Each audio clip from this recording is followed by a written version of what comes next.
Right, okay, so welcome back, guys. This is the solution video for the Booleans challenge. And it's probably worth noting that if you just jump straight to this video, I'll put a link into the previous video which explains what we're about to do here. Make sure that you actually attempt the challenge and don't just try and skip to this video because you're not really going to understand what's going on and you want to challenge yourself to get a better base understanding of what it is that we're about to do.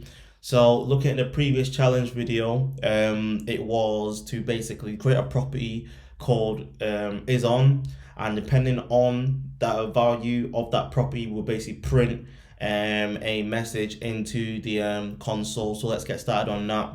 So let's first of all create our variable is on. I'm just going to set this to true. Now, if you did it where you did something like this, it's also right as well. It's not wrong. So you could either do it where you have the actual type annotated, or just completely just omit it. It's up to you. And then what we want to do is, depending on this value, then we want to basically print a message to the console. So let's do that now. So if it is on, then we want to print the switch is on, or else print the message switch is off. So this is valid. Also as well, what you could do if you have done it is, if you did this, that is also valid as well. So there's two possible ways of writing this.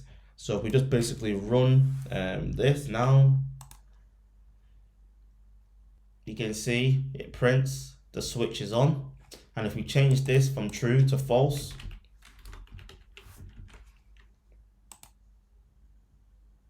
say switch is off.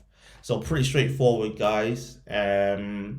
Hopefully this is becoming clearer to you, and you're starting to see where you would need to use Booleans. So whenever you need to do some sort of logical operation.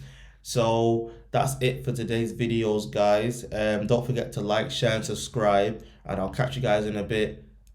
Deuces.